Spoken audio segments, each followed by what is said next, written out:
मतलब एक ऐसी टीम थी जो अगर आप half time of the tournament की बात करें या फिर चलिए 10 मैचेस तक की बात करें, आपने कहा कि टॉप 4 में जहां कोलकाता अच्छी फॉर्म में थी, राजस्थान ने अपनी जगह बना ली थी, जहां पे हम बात कर रहे थे कि एसआरएच भी है जो बहुत अच्छे टच में नजर आ रही है।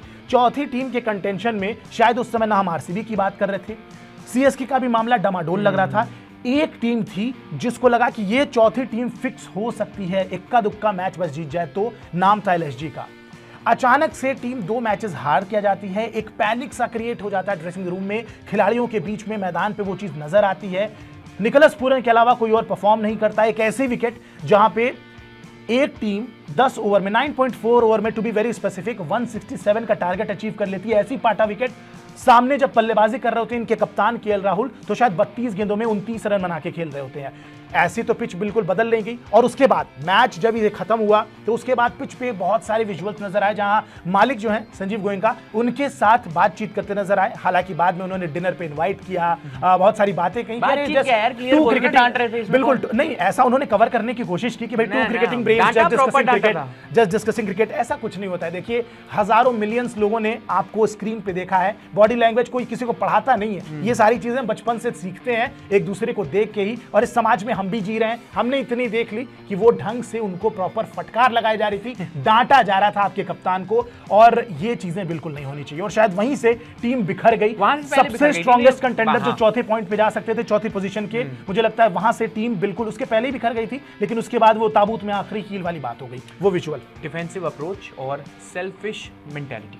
सीधी सी बात ये आप अपने चक्कर में टीम का मामला खराब नहीं कर सकते। वो चीज की है केएल राहुल ने। मैं बताता हूं, इसका बड़ा सिंपल सी बात है। जब तक वर्ल्ड कप में जाने की बात थी, रन्स भी आ रहे थे, स्ट्राइक रेट भी ठीक ठाक था, 140 जब तक कोशिश यही थी कि भाई मेरे को किसी तरीके से ना उसमें जगह बनानी है। आईपीएल को आप एक सूत्रधार बना के वर्ल्ड कप की टीम में एंट्री लेना चाहते हैं, कहां से? मतलब एक टीम आप एक टीम के कैप्टन है, ये चीज ना कहीं आप पे अच्छी नहीं लगती, और यही काम उन्होंने किया है। और जैसे ही टीम का अनाउंसमेंट होता है, टीम इंडिया अनाउंस होती है, वहां से फिर आप केएल राहुल का परफॉर्मेंस देखिए। विकेट कीपिंग भी नहीं की उसके उस मैच में। और आप एक बात कीजिए, एनसीए से आप निकल के आते हैं, वहां आपको कहा जाता है कि अब अगले 4-5 मैच तक विकेट कीपिंग मत करना, पहले पूरी तरीके से फिट हो जाओ। अपने आप को रिस्क में डाल के क्विंटन डिकॉक को भेजते हो डीप में फील्डिंग करने, खुद आ जाते हो कीपिंग करने, और रन भी उसी तरीके से बनाते हो कि 40 रन किसी तरह बना लो, जिससे नजरों में बना रहा हूं। जबकि पार्ट टाइम विकेट कीपर आप हो, वो फुल टाइम विकेट कीपर है, चाहे साउथ अफ्रीका की बात करें या दुनिया की किसी भी लीग में। फुल टाइम विकेट कीपर ले लो, प्रो विकेट कीपर ले लो, या फिर लंबे समय से, और टीम में निकोलस पूरन भी है, एक और बेहतर कितने। तो मैं यही बात कर रहा हूँ, ये सेल्फिश अप्रोच थी और जो डिफेंसिव मेंटालिटी थी, उसके चलते लखनऊ डूब गई।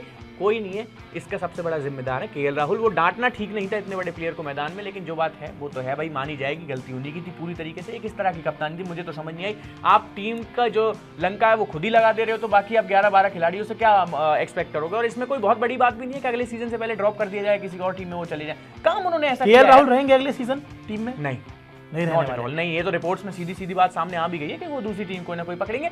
और ये कोई वो नहीं है, यहाँ कोई इमोशन की बात नहीं है यार, दिस इज गेम। और यहाँ अगर आपके ऊपर किसी ने इतना पैसा लगाया, इन्वेस्ट किया, सब कुछ आपको हो रहा है, ये आप आईपीएल का फायदा उठा के टीम इंडिया में सिलेक्शन ये मतलब करता होगा कोई, जो करता होगा, लेकिन टीम की लंका कोई नहीं लगा। ये चीजें यंगस्टर्स करें तो समझ में आता है। आप सेटल्ड बैट्समैन हो, वर्ल्ड कप खेल चुके हो, सब कुछ काम आपने किया। कोई आईसीसी टूर्नामेंट ऐसा नहीं है जहां केएल राहुल ना खेले हो, सब कुछ आपके साथ चल रहा है। एक टीम के आप कैप्टन हैं, तो पहले आपका काम था कैप्टन बनके उस टीम के बारे में सोचने का, वो आपने नहीं किया, जितना मैंने फील किया।